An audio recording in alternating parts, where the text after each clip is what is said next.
That was in late of 89.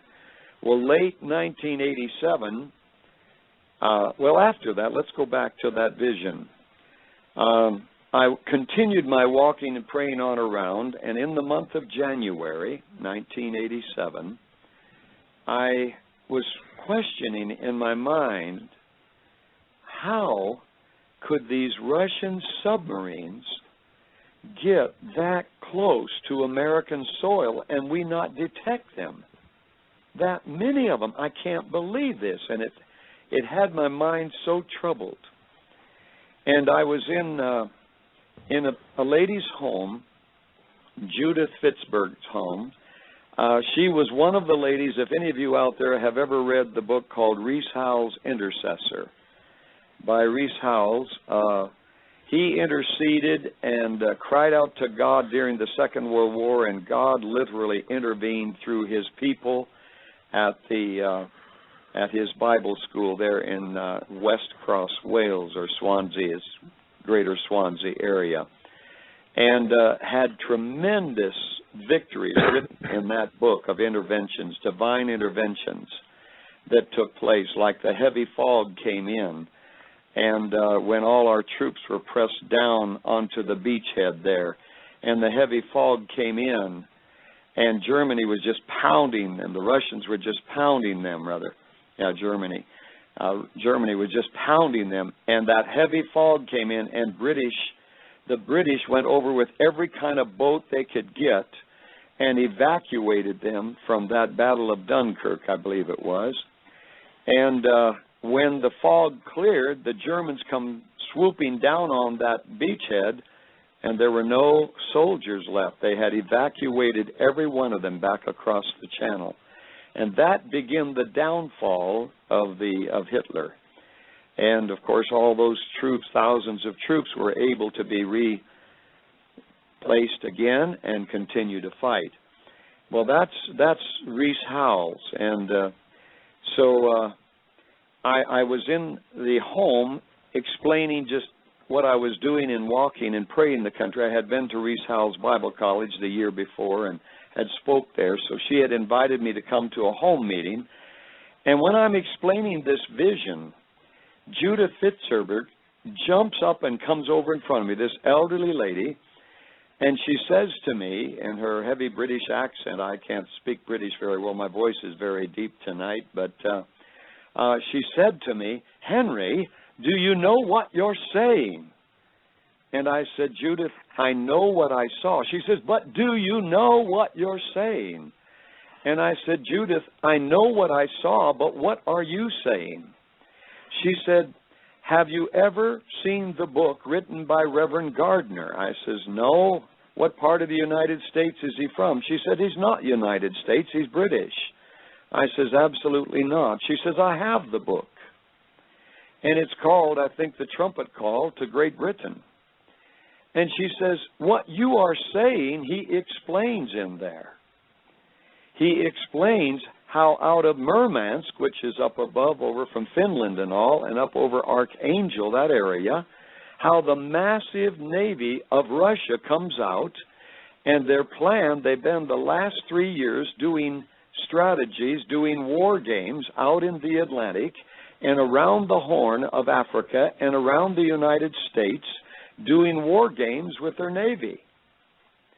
And when it looks like they're going to strike from the Atlantic, instead they turn and go in somewhere, I forget where it was in the book, and then they do war games there. And I said, no, but I would like to see that. And so she got the book and gave it to me. Obviously, I spent time reading it.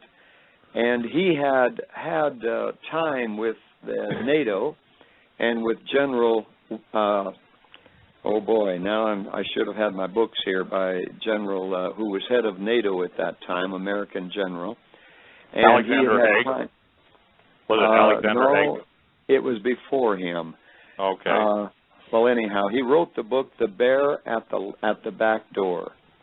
In my presentation called The Russian Invasion or Globalism, the Invasions and all that, or I Saw Subs, I name his book I named the how to get a hold of it and everything. The Reverend Gardner's book, I named the Bear at the Back Door book by, oh boy, forgive me my memory here. I can't think of his name now tonight. Was it Sir Walter Walker? Yeah, Sir Walter David Walker. Yes, that's exactly. Thank you, Steve. Boy, your memory is good. I've pushed 70 now. I'm over 70 now, so I guess that's the reason. I don't know. But anyhow, as I read that book, I thought, oh, my words. Well, then I got into London at the end of January, and was walking the street of London, and I walked by a newsstand. And here on the newsstand, front page of, I believe it was the Today newspaper of London, front page in bold print, it shows a cargo ship, Russian cargo ship, and a submarine right under it in this drawing. And it, in bold 2-inch letters of the top of the Today newspaper, it says, "Mystery Solved." And then in the subheading, it tells how the ghost ships of many years that the United States Armed Forces, Navy, has been having what they call ghost ships, and how that they are watching Russian merchant ships coming into our east and west ports to do merchandise, and all of a sudden, before it gets to the port, it makes a sharp turn going along the coast to turn into the port, and the ship seems to split off into 2 ships. And then all of a sudden, the one that split off toward the right from it disappears off the screen. They go to investigate. They can't hear any motors running or anything, and they give up. So they started calling them ghost ships. Well, off from the coast, I think it said of Newfoundland or somewhere out there, a Russian ship, merchant ship, was floundering, was having difficulty, and it was sounding the SOS.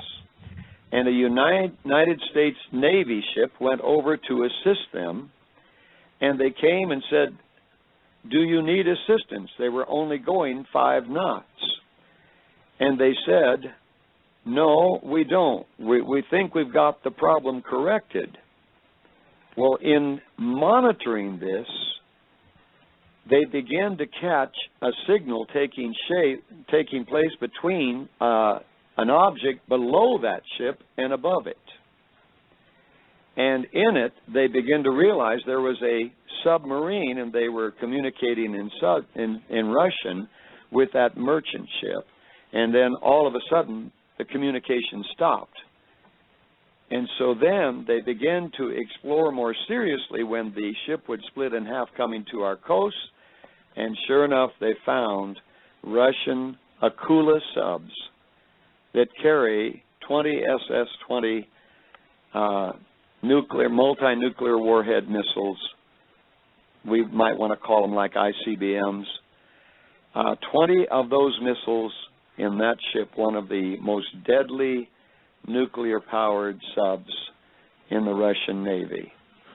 And it told that, and I said, that's what I saw in the vision.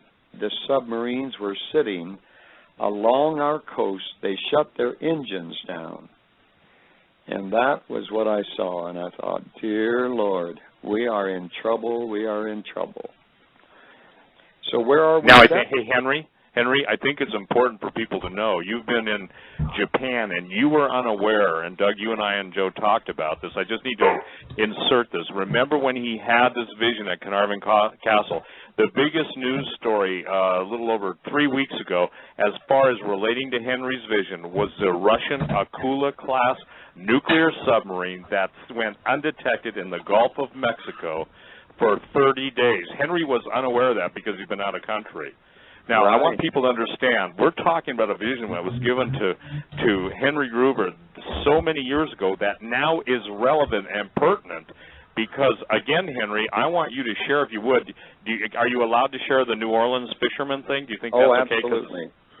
Now, I want people to understand this. follow the timing. When did you have your vision in Carnarvon? 86? Yeah, December 14th, 1986. 86, and if I do my quick math, okay, that's 26 years ago. Now, probably 20, and I don't know if it's 26 days. I'm not trying to make, anything about numerology out of this. But 3 weeks ago, you've got a Russian Akula-class sub that goes virtually undetected in the Gulf of Mexico. We have a hurricane that, again, hits in the New Orleans area, actually skirted New Orleans.